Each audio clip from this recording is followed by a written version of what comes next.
નમસ્કાર મિત્રો, આપણે ગયા લેક્ચરની અંદર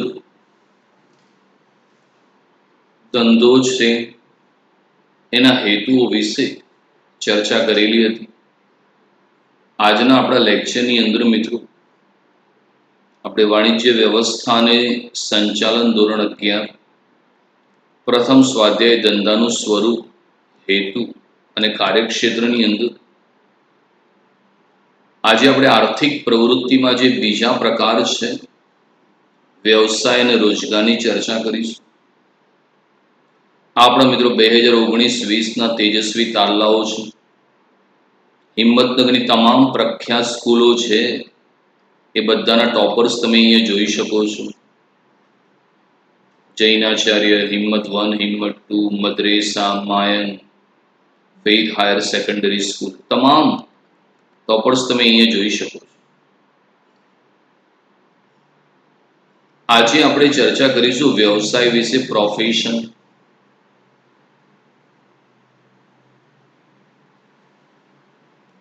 વ્યક્તિ પોતાની વિશિષ્ટ આવડત, જ્ઞાન, તાલીમ અને વ્યવસાયિક શિક્ષણ દ્વારા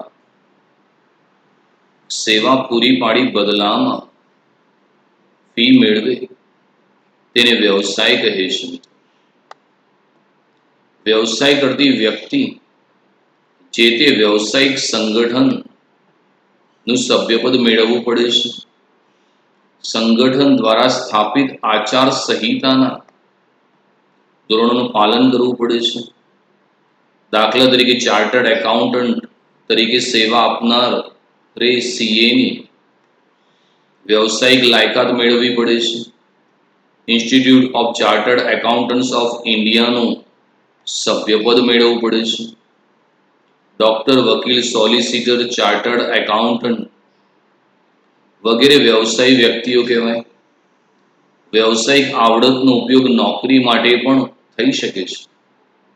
જેમ કે ડોક્ટર કોઈ હોસ્પિટલમાં વેતનના બદલામાં કાર્ય સ્વીકારે તો તે નોકરી કરે છે તેમ કહેવાય. તો મિત્રો, આર્થિક જે પ્રવૃત્તિ છે એના 3 પ્રકાર છે. એક છે ધંધો, બીજું છે વ્યવસાય અને ત્રીજું છે રોજગાર. તો વ્યવસાય શું છે? તો મિત્રો, કોઈ પણ એક ક્ષેત્રમાં તમે વિશિષ્ટ પ્રકારનું જ્ઞાન પ્રાપ્ત કરો, એ જ્ઞાનનો લાભ તમે તમારા સમાજને આપો અને બદલામાં તમે ફી સ્વરૂપે આવક મેળવો, તો તમારી જે પ્રવૃત્તિ છે ને વ્યવસાય કહેવાય. વ્યવસાયની અંદર વ્યક્તિ જે છે પોતાની વિશિષ્ટ આવડત, જ્ઞાન, તાલીમ અને પોતાની પાસે કોઈ એવું શિક્ષણ હોય એ સમાજના લોકોને પૂરું પાડે છે અને બદલામાં ફી સ્વરૂપે આવક મેળવે છે, એને વ્યવસાય કહેવામાં આવે છે. મિત્રો, વ્યવસાય તમારે કરવો હોય તો જે તે વ્યવસાયિક મંડળનું તમારે સભ્યપદ પ્રાપ્ત કરવું પડે. દાખલા કે ડોક્ટર છે, વકીલ છે, ચાર્ટર્ડ એકાઉન્ટન્ટ છે, તો મિત્રો એ એનો વ્યવસાય છે. એના માટે તમારે એનું સભ્યપદ પ્રાપ્ત કરવું પડે. ધંધામાં શું હોય કે તમે વસ્તુ વેચીને નફો કમાવો છો, જ્યારે વ્યવસાયમાં તમે સેવાનું વેચાણ કરો છો. અને સેવા છે અભૌતિક છે, સેવા તમે દેખી શકતા નથી. અને જેમ કે કોઈ ડોક્ટર બન્યો તો Indian council of medical research organization છે, ત્યાંથી એને ICMR પાસે સભ્યપદ લેવું પડે, મેડિકલ એસોસિએશનના સભ્ય બનવું પડે. દાખલા તરીકે તમે CA કર્યું, ચાર્ટર્ડ એકાઉન્ટન્ટ, તો તમારે CA ની વ્યવસાયિક લાયકાત લેવી પડે. બાર કોમર્સ પછી તમારે CA ફાઉન્ડેશનની પરીક્ષા આપવાની. એ પાસ થાવ પછી તમારે IPCC ની 2 ગ્રુપની પરીક્ષા આપવાની. તમારે કોઈ જે ચાર્ટર્ડ એકાઉન્ટન્ટ છે એના હાથ નીચે 2-3 વર્ષ એક્સપિરિયન્સ પ્રાપ્ત કરવાનું. CA ફાઇનલની પરીક્ષા આપવાની. અને ભારતની જે institute of chartered accountants of India છે, તમારે એનું સભ્યપદ મેળવવું પડે. પછી તમે CA ની પ્રેક્ટિસ કરી શકો. જેમ કે વકીલ બનવું છે તો તમારે LLB કરવું પડે. વકીલનું જે મંડળ છે બાર એસોસિએશન, તમારે એનું સભ્યપદ પ્રાપ્ત કરવું પડે. અને એ સંગઠન છે એના જે સ્થાપિત આચાર સંહિતા એટલે નીતિ નિયમો, પ્રોટોકોલ, કોડ ઓફ કન્ડક્ટ ના તમારે ધોરણનું પાલન કરવું પડે. અને એમાં જે ડિગ્રી વખત તમે જે શપથ લીધી હોય એ મુજબ કામ કરવું પડે. એના નીતિ નિયમો છે એ આચાર સંહિતા છે. જેમ કે ડોક્ટર છે, એની પાસે ઘણા બધા દર્દીઓ આવતા હોય, તો દરેક દર્દી પોતાની સમસ્યા કહેતો હોય, પણ ડોક્ટર છે એ દર્દીના જે વાત છે એ ફક્ત પોતાની જોડે જ રાખે છે. એ બીજા કોઈને કહેતો નથી કે ભાઈ આ દર્દીને આ પ્રકારનો રોગ છે. ચાર્ટર્ડ એકાઉન્ટન્ટ છે, તો ચાર્ટર્ડ એકાઉન્ટન્ટની જોડે જે પણ એના ક્લાયન્ટ હોય, કસ્ટમર, જે income tax, sale tax, GST માટે જતા હોય, તો એની માહિતીને ગુપ્ત રાખે છે, એ કોઈને કહેતો નથી. વકીલ પાસે ઘણા ક્લાયન્ટ હોય, અસીલ હોય, તો વકીલ પણ એની બાબતો ગુપ્ત રાખે છે. આ આચાર સંહિતા છે. તમે એક વ્યક્તિની ગુપ્ત માહિતી બીજાને ન કહી શકો. અને એના આચાર સંહિતાના નીતિ નિયમો છે મિત્રો. જેમ કે ડોક્ટર છે તો ગમે ત્યારે ફોન કરો તો ડોક્ટરે હાજર થવું પડે, એની આચાર સંહિતાનો એક ભાગ છે મિત્રો. તો નું પાલન કરવું પડે. તમારે વ્યવસાયિક શિક્ષણ લેવું પડે, એનું સભ્યપદ પ્રાપ્ત કરવું પડે. ડોક્ટર છે, વકીલ છે, ચાર્ટર્ડ એકાઉન્ટન્ટ છે, એ વ્યવસાય છે મિત્રો. હા, તમે વ્યવસાયની આવડતનો ઉપયોગ નોકરી માટે પણ કરી શકો છો. દાખલા તરીકે તમે 12મા પછી સીએ કર્યું. જો સીએ કરીને તમારી પોતાની ખુદની ઓફિસ શરૂ કરો અને તમારા જ્ઞાન સમાજને આપીને ફી સ્વરૂપે આવક મેળવો, તો એ વ્યવસાય કહેવાય. પણ સીએ થયા પછી તમે કોઈ કંપનીમાં નોકરી કરીને દર મહિને પગાર મેળવો, તો પછી એને વ્યવસાય ના કહેવાય, એને નોકરી કહેવાય. અને વ્યવસાયની આવડતનો ઉપયોગ તમે નોકરી માટે પણ કરી શકો છો. જેમ કે કોઈ ડોક્ટર હોય અને ડોક્ટરનું ભણ્યા પછી એમબીબીએસ કે એમડી બન્યા પછી જે પોતાનું દવાખાનું ખોલે, તો એ વ્યવસાય કહેવાય. પણ પછી એ ડોક્ટર જ કોઈ પ્રાઇવેટ હોસ્પિટલ કે સિવિલ હોસ્પિટલમાં પોતાનું કામ કરે અને બદલામાં દર મહિને પગાર મેળવે, તો એને નોકરી કહેવામાં આવે છે. એટલે તમે વ્યવસાયની આવડતનો ઉપયોગ નોકરી માટે પણ મિત્રો કરી શકો છો.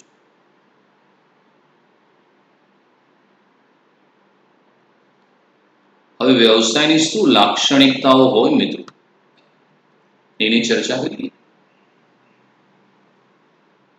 તો પહેલું છે મિત્રો, વ્યવસાયી વ્યક્તિએ વ્યવસાય માટે વિશિષ્ટ જ્ઞાન, ચાતુર્ય, વ્યવસાયનું શિક્ષણ પ્રાપ્ત કરવું પડે છે. કોઈ પણ મિત્રો તમારે વ્યવસાય કરવો છે તો એના માટે તમારી પાસે વિશિષ્ટ જ્ઞાન હોવું જોઈએ, એ વ્યવસાયને લગતું. તમારે ચાર્ટર્ડ એકાઉન્ટન્ટ બનવું છે તો તમારે ચાર્ટર્ડ એકાઉન્ટન્ટમાં income tax, sale tax, audit છે, જીએસટી, જેનું જ્ઞાન લેવું પડે. એના માટે કોઈ વર્તમાનમાં જે સીએ હોય એના હાથ નીચે 2 વર્ષ, 3 વર્ષ, 4 વર્ષ તમે કામ કરો તો તમને એની પાસેથી જ્ઞાન મળે. બધું ચાતુર્ય મતલબ ચતુરાઈ. વ્યવસાયની અંદર તમારી આવડત બહુ જ અગત્યની છે મિત્રો. કારણ કે દરેક ડોક્ટર બન્યા, દરેકનો વ્યવસાય એક સરખો નથી ચાલતો. જેટલી ચતુરાઈ હશે એ વધારે ચાલે છે. એમ તમે ભવિષ્યમાં સીએ કરો અને જો તમારી પાસે સારી આવડત હશે, બોલવાની સારી સ્પીચ હશે, તો તમારો વ્યવસાય સરસ વિકસશે. એટલે તમારે આ વ્યવસાયનું શિક્ષણ પ્રાપ્ત કરવું પડે. ડોક્ટર બનવું હોય તો એમબીબીએસ, એમડી નું ભણવું પડે. વકીલ બનવું હોય તો તમારે એલએલબી કરવી પડે. તમારે સીએ બનવું હોય તો ચાર્ટર્ડ એકાઉન્ટન્ટનો અભ્યાસ કરવો પડે. એટલે દરેક વ્યવસાયનું તમારે જ્ઞાન પ્રાપ્ત કરવું જરૂરી છે. બીજું છે, સેવાના બદલામાં ફી મેળવે છે. જો કે વ્યવસાયિક વ્યક્તિનું ફીનું ધોરણ તેની આવડત, જ્ઞાન, અનુભવના આધારે અલગ અલગ હોય છે. તો મિત્રો વ્યવસાયી વ્યક્તિ જે પોતાની સેવા આપે છે એ સેવાના બદલામાં ફી મેળવે છે. તમે ધંધો કરો છો તો તમને નફો પ્રાપ્ત થશે, પણ વ્યવસાયની અંદર તમને જે વળતર મળશે એ ફી સ્વરૂપે મળશે. ડોક્ટરના ત્યાં તમે જાઓ છો તો શું કહો છો? સાહેબ તમારો નફો એમ કહો છો, સાહેબ તમારો પગાર એમ કહો છો, તમે શું કહો છો? લો સાહેબ તમારી ફી. કારણ કે સેવાની અંદર બદલામાં ફી મળે. આજે હું ટ્યુશન ક્લાસીસ ચલાવું છું તો આ પણ મારો વ્યવસાય કહેવાય. હું તમને મારી સેવા આપું છું અને બદલામાં ફી મેળવું છું. અને વ્યવસાયિક વ્યક્તિ છે મિત્રો, એનું ફીનું ધોરણ અલગ અલગ હોય મિત્રો. જેવી આવડત, જેવું જ્ઞાન, જેવો અનુભવ હોય એવી તમારી ફી હોય. તમારા ઘરની આજુબાજુ અમુક ડોક્ટર એવા હશે કે 20 રૂપિયા કે 50 રૂપિયામાં સારવાર કરતા હશે. તો અમુક ડોક્ટરની કન્સલ્ટિંગ 200 રૂપિયા હશે, તો કોઈની 500 રૂપિયા, તો કોઈની 1000 રૂપિયા. તો મિત્રો કેમ? વ્યવસાયમાં ફીનું ધોરણ અલગ અલગ હોય છે. કારણ કે ફીનો આધાર છે વ્યક્તિની આવડત અને જ્ઞાન ઉપર મિત્રો. જેની આવડત વધુ હશે એ વધુ ફી મેળવશે. જેની પાસે વિશેષ જ્ઞાન હશે, સારું સંશોધન હશે, એ વધુ ફી પ્રાપ્ત કરે છે. જેની જોડે સારો એક્સપિરિયન્સ હશે, અનુભવ હશે, એ ઊંચી ફી રાખશે. દાખલા તરીકે MBBS ડોક્ટર કરતા MD ડોક્ટરની ફી ઊંચી હોય છે. તો MBBS કરતા MD ની ફી કેમ ઊંચી હોય છે? કેમ કે MBBS ડોક્ટર કરતા MD ની લાયકાત ઊંચી. હવે લાયકાત ઊંચી હોય તો એનું ફીનું ધોરણ પણ ઊંચું હોય. એમ વકીલ તો હોય પણ એ સામાન્ય કોર્ટની અંદર, સિવિલ કોર્ટ કે ક્રિમિનલ કોર્ટમાં કામ કરતો હોય તો એનું ફીનું ધોરણ નીચું હોય. પણ માનો કે હાઈકોર્ટ કે સુપ્રીમ કોર્ટનો વકીલ હોય તો એની પાસે વિશિષ્ટ જ્ઞાન છે, તેનું ફીનું ધોરણ ઊંચું હોય. ચાર્ટર્ડ એકાઉન્ટન્ટની અંદર પણ એવું હોય મિત્રો. જે માસ્ટર ચાર્ટર્ડ એકાઉન્ટન્ટ છે બધા, જેની જો વિશિષ્ટ નોલેજ છે, અનુભવ છે મિત્રો, એમની ફી હંમેશા ઊંચી હોય છે. એટલે વ્યવસાયમાં તમને વળતર તરીકે ફી મળે. જેવું તમારું જ્ઞાન, આવડત, સંશોધન, અનુભવ હોય એવી ફી મળે. જે ઊંચું ભણેલું હોય એનું ફીનું ધોરણ ઊંચું હોય. ત્રીજું છે મિત્રો, વ્યવસાયિક વ્યક્તિનો પ્રાથમિક ઉદ્દેશ સેવાનો હોય છે. કોઈ પણ વ્યક્તિ વ્યવસાય કરે છે તેનો મૂળભૂત ઉદ્દેશ સેવાનો હોય છે. ધંધામાં તમે વસ્તુનું વેચાણ કરો છો, જ્યારે વ્યવસાયમાં તમે સેવાનું વેચાણ કરો છો. વસ્તુ છે ભૌતિક છે, એને જોઈ શકાય છે, પણ સેવા મિત્રો અભૌતિક છે, તમે એને જોઈ શકતા નથી, માત્ર અનુભવ કરી શકો છો. તમે ડોક્ટરના ત્યાં જાઓ છો તો ડોક્ટર તમને એની સેવા આપે છે, ભાઈ તમને આ પ્રકારનો રોગ છે, તમે આવી દવાઓ લઈજો. હું તમને આ ક્લાસીસની અંદર મારી સેવા જ આપી રહ્યો છું. હું ક્યાં કોઈ વસ્તુ તમને વેચી રહ્યો છું. હું મારી સેવા તમને આપી રહ્યો છું અને એ સેવાના બદલામાં હું તમારી પાસેથી ફી લઈશ. અહીંયા ઉદ્દેશ સેવાનો હોય. સેવા અભૌતિક હોય મિત્રો. સેવાને જોઈ ન શકાય. તમે મને જોઈ શકો પણ મારી સેવાને ના જોઈ શકો. તમે ડોક્ટરને જોઈ શકો પણ ડોક્ટરની સેવાને જોઈ શકતા નથી. તમારા પપ્પા કોઈ CA ના પાસે જશે તો CA ઇન્કમ ટેક્સ, સેલ ટેક્સની તમને સેવા આપશે. તમે એ ચાર્ટર્ડ એકાઉન્ટન્ટને જોઈ શકો પણ એની સેવા જોઈ શકતા નથી મિત્રો. સેવા અભૌતિક હોય છે અને વ્યવસાયિક વ્યક્તિનો પ્રાથમિક ઉદ્દેશ મિત્રો કયો હોય છે? સેવાનો. આવક મેળવવા માટેની સ્વતંત્ર પ્રવૃત્તિ છે. મિત્રો વ્યવસાય એ સ્વતંત્ર પ્રવૃત્તિ છે. તમે નોકરી કરો, નોકરી, રોજગાર, એમ્પ્લોયમેન્ટ, તો એ પરતંત્ર કહેવાય. તમારે કોઈના હાથ નીચે, કોઈના તાબામાં રહીને કામ કરવું પડે. તમારો માલિક, શેઠ તમને જે હુકમ કરે એનું પાલન કરવું પડે. પણ વ્યવસાયમાં તમે સ્વતંત્ર છો. તમારા પર કોઈ બંધન નથી. જેમ કે હું ક્લાસીસ લઈને બેઠો તો મારો વ્યવસાય, હું સ્વતંત્ર છું.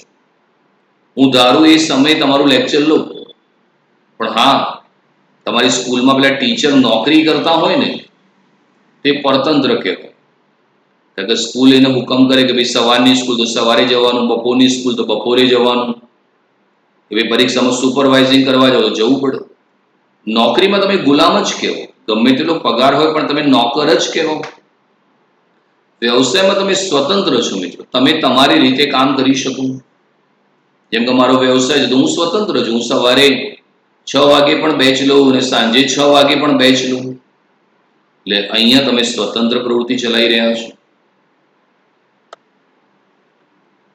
વ્યવસાયિક પ્રવૃત્તિને ઉત્પાદન સાથે સંબંધ નથી, પરંતુ વિવિધ વ્યક્તિઓની અંગત અને ધંધાકીય જરૂરિયાતો સંતોષવામાં આવે છે. દાખલા તરીકે વકીલ ફી મેળવીને અસીલ માટે કોર્ટમાં કેસ લડે છે. મિત્રો, વ્યવસાય છે અને ઉત્પાદનની જોડે કોઈ સંબંધ નથી. ધંધાને ઉત્પાદન જોડે સંબંધ ખરો, કારણ કે વસ્તુનું ઉત્પાદન થાય તો જ એ વસ્તુ વેચાશે ને. આ સેમસંગ કંપનીએ મોબાઈલ બનાવ્યો છે તો જ એનું માર્કેટમાં વેચાણ થશે. વ્યવસાયને ઉત્પાદન જોડે લેવા દેવા નથી, કેમ કે અહીંયા તો તમે ફક્ત તમારી સેવા વેચી રહ્યા છો. ડોક્ટરને ત્યાં તમે જાઓ તો ડોક્ટર એમ થોડું કે છે ભાઈ ટાઇફોઇડનો સ્ટોક ખલાસ થઈ ગયો, કે મેલેરિયાનો સ્ટોક ખલાસ થઈ ગયો, કે કોરોના ખલાસ થઈ ગયો. એને તો જે પણ આવે એને સેવા આપવાની છે. મારી પાસે કોઈ વિદ્યાર્થી આવે તો 11 કોમર્સ બી હોય, કે 12 કોમર્સ હોય, કે FY BCom કે TY BCom પણ હોય, વ્યવસાયનો ઉત્પાદન જોડે કોઈ સંબંધ નથી. મિત્રો, વ્યવસાયનો આધાર વ્યક્તિની જરૂરિયાતો સંતોષવા માટે થાય. જે પણ વ્યક્તિની જેવી જરૂરિયાત હોય એવો વ્યવસાય વિકસે. ઇન્કમ ટેક્સ, સેલ ટેક્સનું કામ વધે છે તો એને કારણે ચાર્ટર્ડ એકાઉન્ટનો વ્યવસાય બહુ વિકસતો જાય છે. કોરોના મહામારીની અંદર લોકોને ડોક્ટરની જરૂર પડે છે તો તમે દરેક દવાખાના જુઓ, ફૂલ તમને જોવા મળશે. વ્યવસાયમાં તમે વ્યક્તિની જરૂરિયાતના બદલામાં ફી લો છો. હું તમને શિક્ષણ આપીને ફી લઈશ. વકીલ છે, એનો જે ક્લાયન્ટ છે અસીલ છે, એના વતી કોર્ટમાં કેસ લડે છે. અહીંયા તમે લોકોની જરૂરિયાત પણ સંતોષી રહ્યા છો મિત્રો. તમારા ઉત્પાદન જોડે કોઈ સંબંધ નથી. જે તે વ્યવસાયિક સંગઠને નક્કી કરેલા વ્યવસાયની આચાર સંહિતાનું પાલન કરવું આવશ્યક છે. વ્યવસાયની અંદર મિત્રો કેવું હોય કે વ્યવસાયિક સંગઠન છે એને નક્કી કરેલા નીતિ નિયમો, આચાર સંહિતા એટલે કે પ્રોટોકોલ, કોડ ઓફ કન્ડક્ટનું પાલન કરવું પડે. દાખલા તરીકે ડોક્ટર બન્યા તો ભારતની અંદર મેડિકલ એસોસિએશન છે, ICMR છે, એના નીતિ નિયમ મુજબ તમારે કામ કરવું પડે. તમે ચાર્ટર્ડ એકાઉન્ટન્ટ બન્યા તો ઇન્ડિયન ઇન્સ્ટિટ્યૂટ ઓફ ચાર્ટર્ડ એકાઉન્ટન્ટ્સના સભ્ય બનવું પડે. એના નીતિ નિયમ મુજબ તમારે કામ કરવું પડે. તમે વકીલ બન્યા તો તમારે LLB કરવું પડે. બાર એસોસિએશન છે એના નીતિ નિયમ મુજબનું તમારે પાલન કરવું પડે.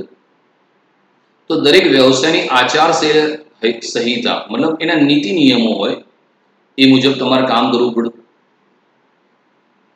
વ્યવસાયમાં મળતું નાણાકીય વળતર અનિશ્ચિત છે. મિત્રો, વ્યવસાયની અંદર તમને જે વળતર મળશે એ અનિશ્ચિત છે. એનું કારણ છે કારણ કે વ્યવસાયની અંદર જો તમે શરૂઆતમાં નવા હશો તો વળતર ઓછું મળશે. જેમ કે કોઈ ડોક્ટર નવો હોય તો એને ઓછી આવક થાય, પણ જેમ જેમ એનો અનુભવ વધતો જાય તેમ તેમ એની આવક વધે. ચાર્ટર્ડ એકાઉન્ટન્ટ તમે કરો તો શરૂઆતની અંદર તમને વળતર ઓછું મળે, પણ જેમ જેમ લોકો તમને ઓળખતા જાય, તમારા ગ્રાહકોની સંખ્યા, ક્લાયન્ટ વધે તો તમારી આવક વધે. વ્યવસાયમાં તમે ચોક્કસ ના કહી શકો તમને કેટલું વળતર મળશે, અનિશ્ચિત છે. ફક્ત નોકરીમાં તમારું વળતર નિશ્ચિત. તમારા સ્કૂલના જે શિક્ષકો છે એને ખબર હોય કે દર મહિને કેટલો પગાર મળશે, ત્યાં નિશ્ચિત છે. પણ મને ખબર નથી કે મારી પાસે આ વર્ષે 11 કોમર્સના કેટલા વિદ્યાર્થી આવશે. વધુ વિદ્યાર્થી આવશે તો મને વધુ વળતર મળશે, ઓછા વિદ્યાર્થી આવશે તો મને વળતર ઓછું મળશે. એટલે ધંધો અને વ્યવસાય બંને એવા છે મિત્રો કે એમાં તમને વળતર અનિશ્ચિત મળે છે. તો વ્યવસાયી વ્યક્તિએ વ્યવસાય માટે વિશેષ જ્ઞાન, ચાતુર્ય અને વ્યવસાયનું શિક્ષણ મેળવવું પડે. તમે સેવાના બદલામાં ફી પ્રાપ્ત કરો છો. વ્યવસાયિક વ્યક્તિનો પ્રાથમિક ઉદ્દેશ સેવાનો હોય છે. વ્યવસાય એ સ્વતંત્ર પ્રવૃત્તિ છે. વ્યવસાયિક પ્રવૃત્તિનો ઉત્પાદન સાથે કોઈ સંબંધ નથી. વ્યવસાયિક સંગઠને નક્કી કરેલા આચાર સંહિતાનું પાલન કરવું પડે છે. વ્યવસાયમાં મળતું નાણાકીય વળતર અનિશ્ચિત હોય છે. હવે લઈશું આપણે રોજગાર, એમ્પ્લોયમેન્ટ વિશે મિત્રો હવે ચર્ચા કરીએ. રોજગાર એટલે નોકરી, નિશ્ચિત વેતનના બદલામાં અન્ય સાથેના કરાર અનુસાર સોંપેલું કાર્ય કરવાની આર્થિક પ્રવૃત્તિ. શાળામાં શિક્ષણ કાર્ય કરતા શિક્ષક તથા સરકારી કર્મચારી. તો મિત્રો આર્થિક પ્રવૃત્તિ છે એના ત્રણ પ્રકાર છે: ધંધો, વ્યવસાય અને રોજગાર. ધંધો તમે કરો છો તો બદલામાં નફો મળે છે. તમે વ્યવસાય કરો તો તમને બદલામાં ફી મળે છે. અને તમે નોકરી કે રોજગાર મેળવો તો તમને બદલામાં પગાર કે વેતન પ્રાપ્ત થાય છે. તો નિશ્ચિત વેતનના બદલામાં અન્ય સાથેના કરાર અનુસાર સોંપેલું કાર્ય કરવાની આર્થિક પ્રવૃત્તિ એ રોજગાર છે. તમારી સ્કૂલ છે, એ સ્કૂલની અંદર જે શિક્ષણ કાર્ય કરતા શિક્ષકો છે એની પ્રવૃત્તિને નોકરી અથવા રોજગાર કહેવાય, કેમ કે એમને દર મહિને પગાર પ્રાપ્ત થશે. હવે લઈએ એની લાક્ષણિકતાઓ. તો રોજગારની લાક્ષણિકતાઓ લઈએ છીએ. તો પહેલું છે રોજગારમાં શારીરિક કે બૌદ્ધિક શ્રમના બદલામાં નિશ્ચિત સમય નિશ્ચિત વેતન ચૂકવાય છે. મિત્રો રોજગારની અંદર તમારે કાં તો શારીરિક કાં તો બૌદ્ધિક શ્રમ તમારે આપવો પડે. જેમ કે પ્રિન્સિપાલ છે એનો બૌદ્ધિક શ્રમ બુદ્ધિથી આખા સ્કૂલનું મેનેજમેન્ટ કરવાનું હોય. જ્યારે શિક્ષક છે કે પટાવાળા છે કે ક્લર્ક છે એને શારીરિક કાર્ય કરવાનું છે. તમે કોઈ બેંકમાં તો ગયા હશો, તો બેંકનો મેનેજર છે, તમને થાય કે એસી ઓફિસમાં બેસી રહેશે. ના મિત્રો, એ એસી ઓફિસમાં બેસીને આખી બેંકનું મેનેજમેન્ટ કરે છે. જ્યારે ક્લર્ક છે, કેશિયર છે, પટાવાળા છે એ શારીરિક કાર્ય કરે છે. બંનેની કામ નોકરી જ કહેવાય. મેનેજરને પણ પગાર મળે અને ક્લર્ક કેશિયરને પણ પગાર જ મળે. પણ મિત્રો જે બૌદ્ધિક શ્રમ કરે ને, બુદ્ધિથી કામ કરે એને વેતન વધારે મળે, અને જે શારીરિક શ્રમ કરે એને વેતન ઓછું મળે. જેમ કે સ્કૂલનો પ્રિન્સિપાલ છે એ બૌદ્ધિક શ્રમ કરે તો એનું વેતન ઊંચું હોય, અને પટાવાળા શિક્ષક છે તો એનું વેતન નીચું હોય. અને આ વેતન નિશ્ચિત સમય ચૂકવાય. નક્કી કર્યો હોય નિયમ કે ભાઈ 1લી તારીખે પગાર ચૂકવાશે, કે ભાઈ 5મી તારીખે પગાર કે 10મી તારીખે પગાર, એટલે એ તારીખ થાય એટલે પગાર ચૂકવી દેવામાં આવે. અને જે અગાઉ નક્કી કરેલું હોય એ નિશ્ચિત સમય નિશ્ચિત વેતન ચૂકવાઈ જાય. રોજગારમાં નિશ્ચિત વેતન ઉપરાંત અન્ય લાભ મળે છે: તબીબી ભથ્થું, પેન્શન. તો મિત્રો તમે જે નોકરી કરો છો, હવે જો તમે કોઈ સારી કંપનીમાં નોકરી કરો છો, અથવા મિત્રો તમે સરકારી નોકરી કરો છો, તો તમને દર મહિને પગાર તો મળે જ છે, પણ ફાયદો એ થાય કે પગાર તો મળે પણ એની સાથે મેડિકલ એલાઉન્સીસ મળે. મતલબ જો તમે ચાલુ નોકરીએ બીમાર પડી ગયા તો સરકાર એ દવા માટે પણ પૈસા આપતી હોય છે. સરકારી નોકરી હોય તો રિટાયર્ડ થાવ તમને દર મહિને પેન્શન પણ મળતું હોય છે. આવા ઘણા લાભ તમને મિત્રો નોકરીમાં મળે, પણ તમારી નોકરી સારી જગ્યાએ હોય તો મળે. ઘણા સેલ્સમેન તરીકે નોકરી કરતા હોય તો પગાર તો મળે, આ ઉપરાંત એ જેટલું વેચાણ થાય એટલું કમિશન પણ એમને મળતું હોય છે મિત્રો. ત્રીજું છે રોજગારમાં કરાર અનુસાર રોજગાર આપનારના તાબામાં રહીને સોંપેલું કાર્ય કરવાનું રહે છે. મિત્રો રોજગારમાં કેવું હોય, તમારે કોઈના તાબામાં લઈને કોઈના કંટ્રોલમાં રહીને કામ કરવું પડે. તમે નોકર જ કહેવો મિત્રો. તમારો શેઠ, તમારો માલિક, તમારો બોસ તમને જે હુકમ કરે એનું તમારે પાલન કરવું પડે. મિત્રો નોકરી છે ને એ પરતંત્ર પ્રવૃત્તિ છે. તમે કોઈના તાબામાં આવી ગયા, તમારો બોસ હુકમ કરે ભાઈ આ કામ કર, તમારે કરવું પડશે. ધંધો અને વ્યવસાયમાં તમે સ્વતંત્ર હતા, પણ અહીંયા તમને જે પણ કાર્ય સોંપવામાં એ કરવું પડે. જેમ કે શિક્ષકો છે તો સરકાર હુકમ કરે કે પરીક્ષા લેવાની છે, જવું પડે. સવારની સ્કૂલ તો સવારે, બપોરની સ્કૂલ તો બપોરે.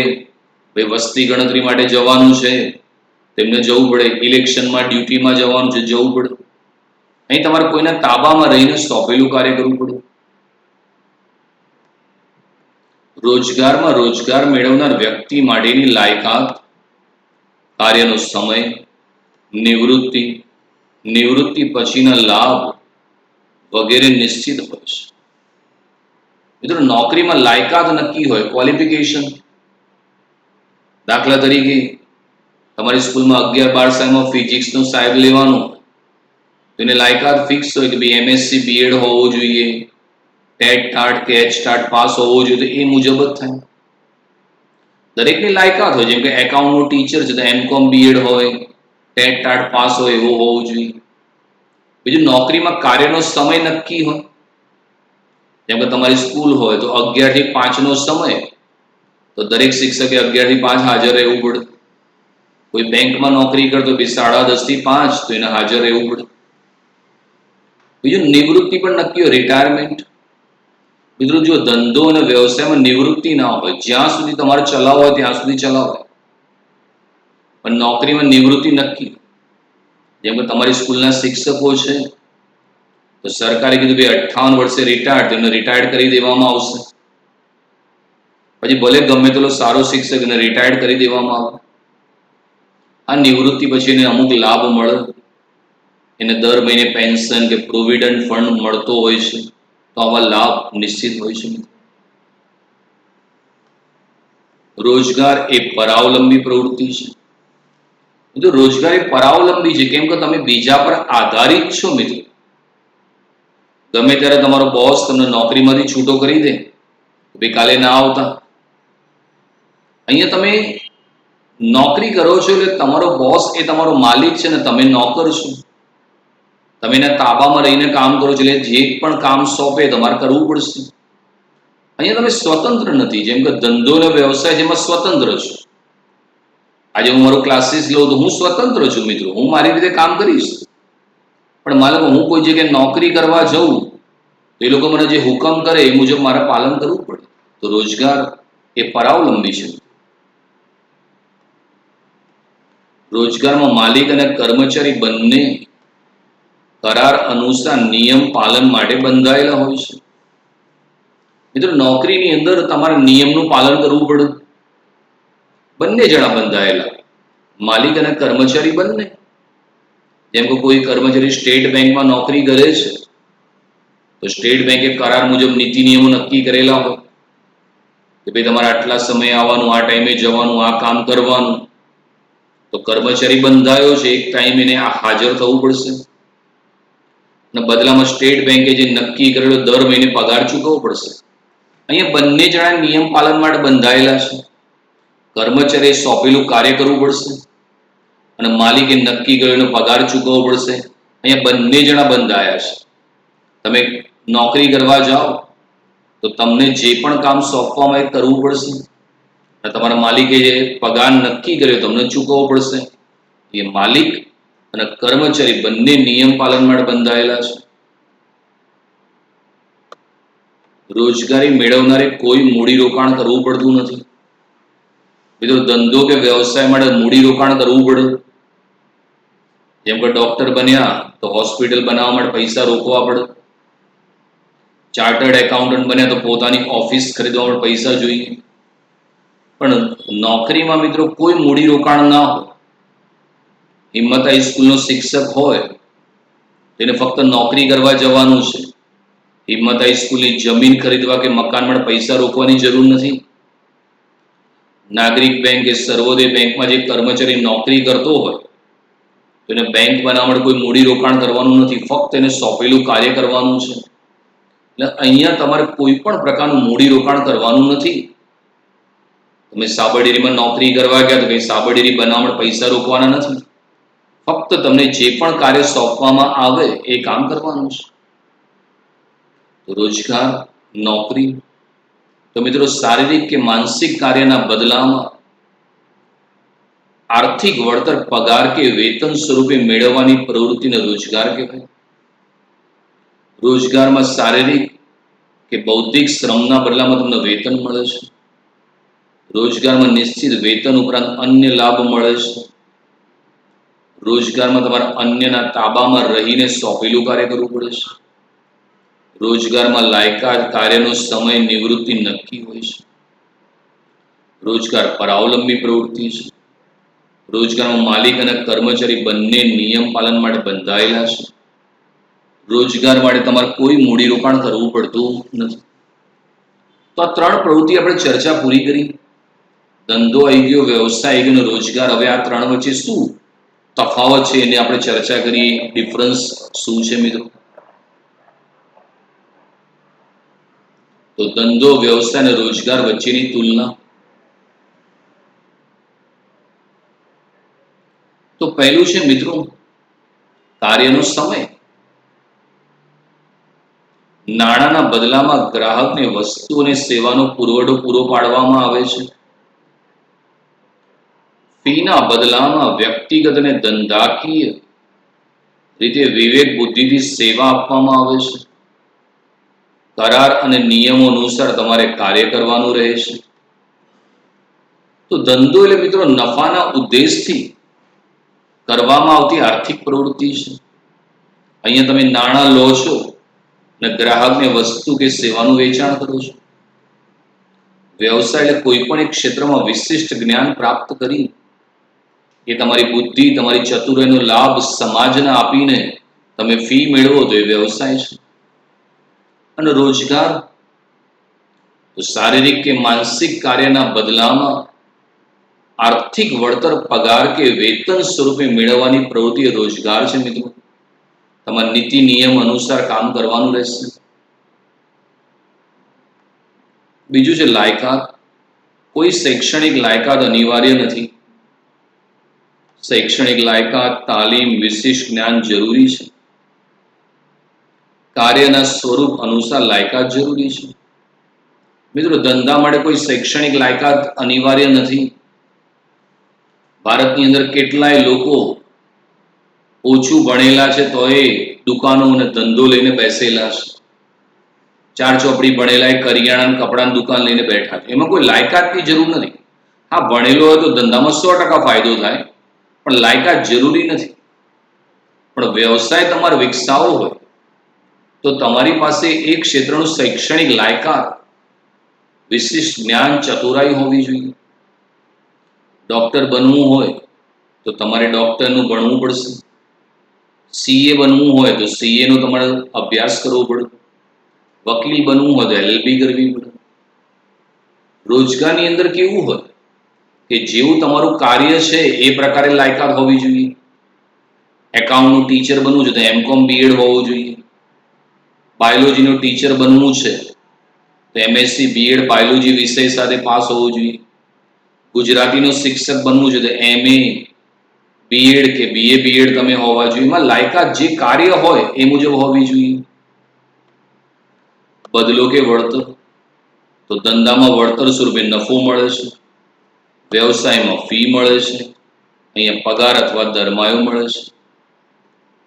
તો દરેકની અંદર કંઈક વળતર મળે.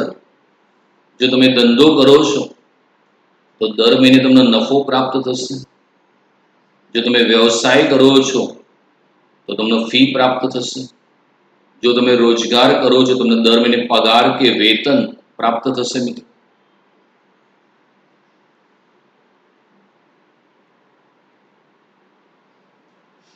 મૂડી ધંધાના સ્વરૂપ પ્રકાર અનુસાર મૂડીની જરૂરિયાત રહે છે. સ્થાપના સમયે મર્યાદિત મૂડીની જરૂરિયાત છે, મૂડીની જરૂરિયાત નથી. તમારે ધંધો કરવો છે મિત્રો, તો જે પ્રકારનો તમારે ધંધો કરવો છે, જે સ્વરૂપનો એ પ્રકારની મૂડી જોશે. નાની કરિયાણાની દુકાન કરવી હોય તો ઓછી મૂડી જોશે, સુપર માર્કેટ બનાવવું હોય તો વધુ મૂડી જોશે, અને મોટો રિલાયન્સના જેવો મોલ બનાવો તો વધુ મૂડી જોશે. જેવો ધંધો એ પ્રકારે મૂડીની જરૂરિયાત હોય. જ્યારે વ્યવસાયમાં જે વખત તમારે ધંધાની સ્થાપના કરવાની હોય વ્યવસાયની, એ વખતે મૂડી જોઈએ. જેમ કે ડોક્ટર બન્યા તો હોસ્પિટલ બનાવવા માટે મૂડી જોશે, ઓપરેશનના સાધનો બનાવવા માટે મૂડી જોશે, પછી વારે ઘડીએ નહીં જોઈએ. જ્યારે રોજગારની અંદર તમારે કોઈ મૂડીની જરૂર નથી, તમારે તો નોકરી કરવા જ જવાનું છે. દાખલા કે રિલાયન્સમાં તમે નોકરી કરવા જાઓ તો રિલાયન્સ તમને મૂડી રોકવાની જરૂરિયાત નથી. ફક્ત તમને જે નીતિ નિયમ મુજબ કામ સોંપવામાં આવે પૂરું કરવાનું છે. જોખમ, ધંધામાં નફાની અનિશ્ચિતતા અને નુકસાનનું જોખમ રહેલું છે. નિશ્ચિત રકમની ફી ન મળવાનું જોખમ રહેલું છે. નિયમિત ચોક્કસ વેતન મળતું હોવાથી જોખમ ઓછું હોય છે. તો મિત્રો ધંધો છે એમાં હાઈએસ્ટ જોખમો છે, કુદરતી જોખમ અને માનવ સર્જિત જોખમ. કુદરતી જોખમમાં ધરતીકંપ છે, વાવાઝોડું છે, સુનામી છે, આ બધા કુદરતી જોખમ છે. આગ, અકસ્માત, ચોરી છે, ગ્રાહકની રુચિ, ફેશન, ટેવ, સરકાર છે, આ બધાના કારણે જોખમ છે, જેને કારણે નફો અનિશ્ચિત છે. તમે જોયું કે કોરોના દરમિયાન સરકાર તમારી દુકાન કે શોરૂમ બંધ કરી દે તો તમારો નફો ઓછો થશે. જ્યારે મેડિકલ વાળાનો હાઈએસ્ટ નફો થયો, એમને છૂટ હતી દવાની દુકાન ખુલ્લી રાખવાની. એટલે ધંધામાં મિત્રો નફાની જોખમ અને અનિશ્ચિતતા છે. વ્યવસાયની અંદર પણ ફીનું જોખમ છે, કારણ કે કેટલા તમારા દર્દીઓ આવશે, કેટલા ક્લાયન્ટ આવશે એ ચોક્કસ ના કહી શકાય. જેમ કે પહેલા લોકડાઉન નહોતું તો મને જેટલા વિદ્યાર્થીઓ મળતા હતા, હાલ ઓનલાઈનમાં મને એટલા વિદ્યાર્થીઓ નહીં મળે. એટલે અહીંયા નિશ્ચિત કેટલી ફી મળશે એનું જોખમ રહેલું છે. હમણાં માનો કે સરકાર બધું ખોલી દે, ક્લાસીસને છૂટ આપે તો વધુ વિદ્યાર્થી આવે તો વધુ ફી પ્રાપ્ત થાય. પણ જ્યાં સુધી સરકાર પરમિશન ના આપે તો નિશ્ચિત રકમની ફી મળવાનું જોખમ રહેલું છે. નિયમિત ચોક્કસ વેતન મળતું હોવાથી જોખમ ઓછું છે. નોકરીમાં એટલા માટે જોખમ ઓછું છે કે એક વખત તમને પગાર નક્કી કર્યો હોય એટલો પગાર તમને મળી જશે. જેમ કે તમારી સ્કૂલમાં શિક્ષક નોકરી કરતા હોય તો સરકારે કીધું દર મહિને આટલો પગાર, તો ભલે લોકડાઉન હોય એને એટલો પગાર મળી જ જશે. પછી સ્કૂલમાં જાય કે ના જાય એને પગાર મળી જાય. એ મિત્રો રોજગારમાં જોખમ ઓછું છે. આચાર સંહિતા, કાયદાકીય નિયમોનું પાલન કરવું પડે છે. જે તે વ્યવસાયિક સંગઠન દ્વારા નક્કી થયેલ આચાર સંહિતાના નિયમનું પાલન કરવું પડે છે. કરાર દ્વારા નક્કી થતા નિયમનું પાલન કરવું પડે છે. તો તમે ધંધો કરો છો તો કાયદાકીય નિયમો, સરકારે અમુક નિયમો બનાવ્યા હોય, ગ્રાહક સુરક્ષાનો કાયદો, કારખાનાને લગતો કાયદો, વજન અને તોલમાપનો કાયદો, તો એ કાયદાના નિયમનું પાલન કરવું પડે. કારણ કે સરકાર બી ધંધા માટે કાયદા તો ઘડતી જ હોય છે, તેનું પાલન તમારે કરવું પડે. વ્યવસાયમાં કેવું હોય કે જે તે વ્યવસાયિક સંગઠન છે તમારું સભ્યપદ પ્રાપ્ત કરવું પડે અને એના નીતિ નિયમ મુજબ તમારે કામ કરવું પડે. જેમ કે તમે ડોક્ટર બન્યા તો ICMR કે મેડિકલ એસોસિએશન જે નીતિ નિયમ નક્કી કરે, આચાર સંહિતા, એ નિયમનું પાલન કરવું પડે. તમે CA બન્યા તો Indian institute of chartered accountants of ઇન્ડિયાએ જે નિયમ નક્કી કર્યા એ નિયમનું પાલન કરવું પડશે. રોજગારની અંદર જે તમે કરાર કર્યો હોય એ નિયમનું પાલન કરવું પડે. તમને કીધું હોય ભાઈ કયા સમયે આવવાનું, કેટલું કામ કરવાનું, એ કરવું પડશે. સાતમું છે માલિકી હિતની ફેરબદલી. માલિકી હિતની ફેરબદલી શક્ય છે? માલિકી હિતની ફેરબદલી શક્ય નથી. માલિકી હક નથી. તો માલિકી હિતનો મતલબ શું થયો? કે માની લો કોઈ કરિયાણાની દુકાન લઈને બેઠો અને એની દુકાન ના ચલે તો દુકાન વેચી દે. તમે તમારી દુકાન બીજાને વેચો તો માલિક બદલાઈ જવાનું ને. કોઈ કપડાની દુકાન હોય ને કપડાની દુકાન બીજાને વેચી દે તો એનો માલિક સીધો બદલાઈ જાય, માલિકની ફેરબદલી થઈ જાય. વ્યવસાયમાં માલિકી હિતની ફેરબદલી શક્ય નથી મિત્રો. દાખલા તરીકે કોઈ ડોક્ટર હોય તે પોતાના છોકરાને ડોક્ટરની ખુરશી પર બેસાડે તો એ ફેરબદલી શક્ય નથી. હા, એનો છોકરો ડોક્ટરનું ભણ્યો હોય તો બેસી શકે, બાકી માલિકી હિતની ફેરબદલી શક્ય નથી. અત્યારે હું તમને ઓનલાઈન ભણાવું છું તો હું મારા છોકરાને બેસાડ દઉં તો એવું શક્ય નથી. વ્યવસાયમાં તો મિત્રો વિશિષ્ટ આવડત જ્ઞાનની જરૂરિયાત હોય. તમે તમારો માલિક હક બીજાને ના આપી શકો. ધંધામાં દુકાન વેચી શકાય પણ ડોક્ટર પોતાની ડિગ્રી બીજાને ના વેચી શકે. ચાર્ટર્ડ એકાઉન્ટન્ટ તમે બન્યા તો તમારી ડિગ્રી તમે કોઈ બીજાને વેચી ના શકો. કોઈ વકીલ બને તો એ વકીલની ડિગ્રી બીજાને વેચી ના શકે. રોજગારમાં માલિકી હક નથી. તો રોજગારમાં માલિકી હક નથી કેમ કે તમે તો નોકર છો, તમે માલિક નથી. તમે નાગરિક બેંકમાં નોકરી કરવા કે તમે નાગરિક બેંકના માલિક નથી, તમે તો નોકર જ છો. તમે રિલાયન્સની અંદર નોકરી કરો, તમે માલિક નથી, તમે નોકર જ છો. તમને કોઈ માલિકી હક મળતો નથી.